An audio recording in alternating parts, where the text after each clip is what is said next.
The remains of Deputy Kaptein Stephanus Goliath of the Khaua People returned to Berseba this morning for the memorial service. We're now joined by the NBC's reporter Gordon Joseph from Berseba to give us an update. Good morning, Gordon, and over to you. We are still in Berseba, where there's a somber celebration of the life of Deputy Chief Stephanus Goliath.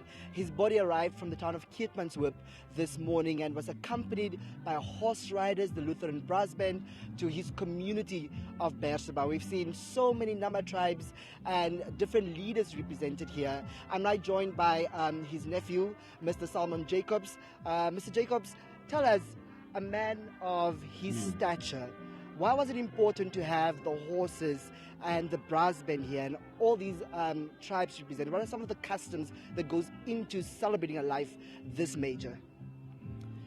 Thank you very much, Joseph. As you know, our late chief, Stephanus Goliath, has been a remarkable person. He has done a lot of things on different fronts. Not only was he a traditional chief, but he was also a teacher. He was also a statesman. He was also an advisor. On different fronts he has contributed, and he is also a struggle icon. That's why he was also bestowed this honor of a state funeral. Therefore, the people you are seeing here are coming to pay the last homage because they know the type of impact he made on each and every one of them. It is in that context that you see people coming from different corners of the world. Traditionally, he was lately the deputy chief of this community called the Khaua traditional community. And because of that, he was part of the traditional authorities group. And each traditional authority are coming to pay their last respect. We saw the fire continuously burning day and night. What does the fire signify when a chief dies in your tribe? As you know, chiefs are part and parcel of a lineage of different chiefs appointed one after another. When one passed away, the other one starts. It's unlike other positions which are, probably going through elections and whatever. Chiefs are appointed. Now, in that process of a chief dying, then immediately what happens is there must be continuity. Fire symbolizes that continuity, that a chief has fallen. Let us continue. So let us symbolize this by putting on the fire, keeping the light always alive, and in that process, spiritually, emotionally, and otherwise, to continue with the legacy of that chief. Mr. Jacobs, now we know the chief was part of a golden generation of Namibians that studied at the University of the North in South Africa.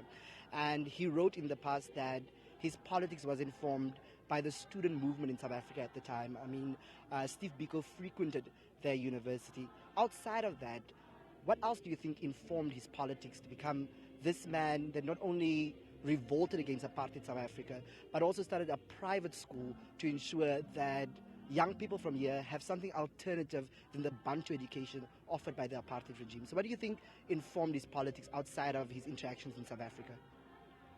As you know, Chief is coming from brave warriors of the time. If you call Hendrik Witbooi, Jacob Marengo, Paul Goliath, all of them were chiefs, but they were also revolutionaries. He's coming from that background. It's in his blood to revolt. So when Steve Biko and others inspired him, he came back. And immediately as he came back, he was faced with similar realities of apartheid that were on the other side. And immediately he continued to fight because he saw the same injustices taking place there are here. And I, amongst others, will stand firm to ensure that that injustice is not meted out to our people. We'll fight until we bring justice back to our country.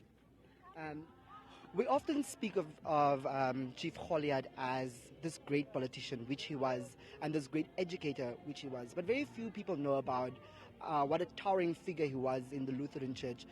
Take us through his legacy at the church? You know, he had a particular and peculiar journey when it comes to church. And I'm saying this because of the interview he held with one of your journalists those years.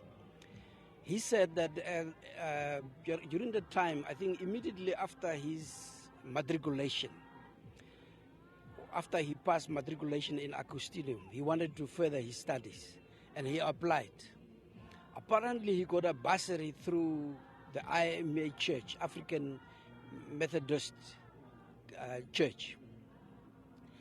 That is the church to which he belonged. But then this bursary came and it was not handed over to him. And I think that kind of angered him, or he felt disappointed by that move of the church not to provide him with the scholarship that came and which was already awarded to him. And that caused kind of him transiting to especially the Lutheran church that was dominant mostly here. And that's the church he served most of his time. Being a traditional chief, you know, our communities always bring these two together. If you are a traditional chief, automatically when you come to any occasion, you will be asked to say something. And that makes many of our chiefs to be closely related to church, because they will always be able to say something, comfort people, encourage people, educate people, share information. So those platforms are being used, and church is one of them, where they constantly engage with activities. Well, that was Mr. Jacobs reflecting on the life and legacy of the great Chief Stephanus Goliath.